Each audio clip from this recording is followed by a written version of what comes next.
Have you ever wondered, if Africa is so poor, why does the whole world seem to be constantly fighting to control it? It's a question that flips the script on everything we've been taught. The narrative of a poor Africa is one of the most successful marketing campaigns in history. But it's a story designed to hide a much darker truth. Let's start by getting one thing straight. Africa was never poor. It was made poor. Before the first European ships arrived, the continent was a vibrant tapestry of powerful empires, sophisticated trade networks, and centers of learning. Think of the Mali Empire.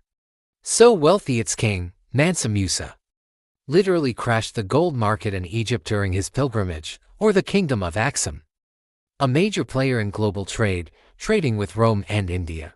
These weren't isolated tribes, they were complex societies with their own systems of governance, art, and science. Then came colonization, and this wasn't just about stealing resources.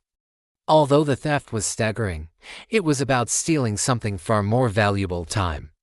Imagine centuries, hundreds of years, that African societies could have used to evolve on their own terms. Time to build their own universities, develop their own unique political systems, and industrialize in their own way. All of that potential was extinguished. Instead, those centuries were spent under the brutal yoke of forced labor. People were ripped from their communities, their knowledge systems were dismantled, and their lands were seized. The focus shifted from internal development to external extraction. The goal wasn't to build up African nations, it was to funnel wealth out of Africa and into Europe. And to make this palatable, to justify this immense crime, the myth of the poor and civilized continent was created. It was propaganda. Colonizers painted a picture of a dark, savage land that needed saving, that needed the civilizing mission of Europe. This narrative made it easier to rationalize the exploitation. It made the world believe that taking Africa's resources was a noble act, not a robbery. But let's look at the facts, the parts they conveniently leave out of the history books. Let's talk about the Democratic Republic of Congo. The DRC holds over 70% of the world's coltan, a mineral essential for your smartphone, your laptop, for virtually every piece of modern technology. Without the Congo, the global tech industry as we know it would grind to a halt. Congo alone could power the entire digital age. Yet, despite this immense mineral wealth, it's consistently ranked as one of the poorest countries on Earth. How does that make any sense? Let's travel to Niger. Niger is one of the world's largest producers of uranium. For decades, this uranium has powered France's nuclear power plants, lighting up Paris and cities across the country. But what about Niger itself? For a long time, the vast majority of Nigerian homes remained in the dark, without access to the very electricity their land was generating for others. A nation rich in energy, living in darkness. Or look at Angola. It's one of Africa's top oil producers. The country pumps out billions of dollars worth of crude oil every year, creating immense fortunes for foreign oil corporations and a small local elite. But what about the average Angolan? For many, the reality is a life without basic services. A life where clean drinking water is a luxury. The oil flows out, the profits flow out, and the people are left behind. And this story repeats itself, with different resources but the same heartbreaking pattern, all across the continent. Guinea's bauxite, which becomes the aluminum in our cars and cans. Zambia's copper, essential for electronics and construction. Ghana's cocoa and gold, in every case. The land is rich, but the people are systematically impoverished. This isn't an accident, it's a system that began with colonization and continues today in a new form, often called neocolonialism.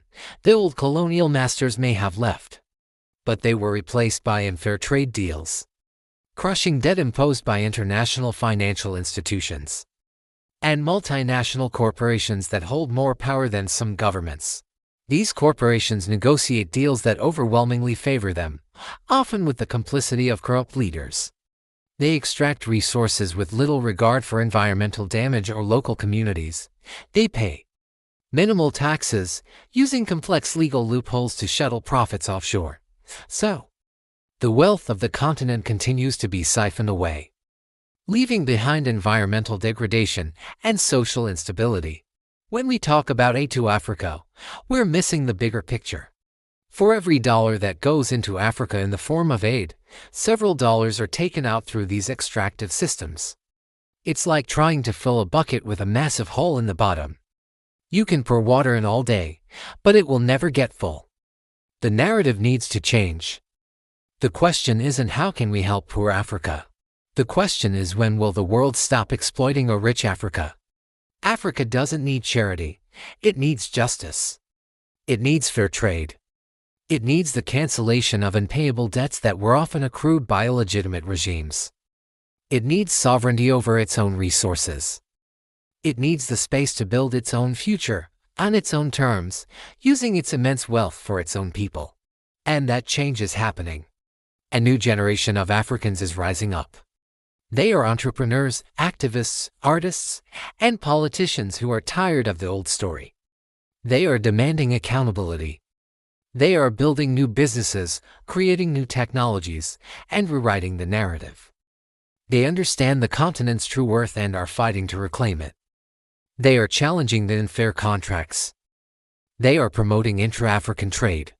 They are building the infrastructure and institutions that were denied to them for centuries. This is the real story of Africa today. It's a story of resilience, of innovation, and of a relentless fight for economic liberation. So, the next time you hear someone describe Africa as poor, I want you to remember this. Africa isn't poor. Africa is incredibly rich. Rich in minerals, rich in land, rich in culture, and most importantly, rich in its people. Africa is profitable. The tragedy is that for centuries, it just hasn't been profitable for Africans. But that is starting to change. The sleeping giant is waking up. Thank you for watching. If this video changed your perspective, please give it a like, share it with someone who needs to hear this message, and subscribe for more content that challenges the narratives we're told. See you in the next one.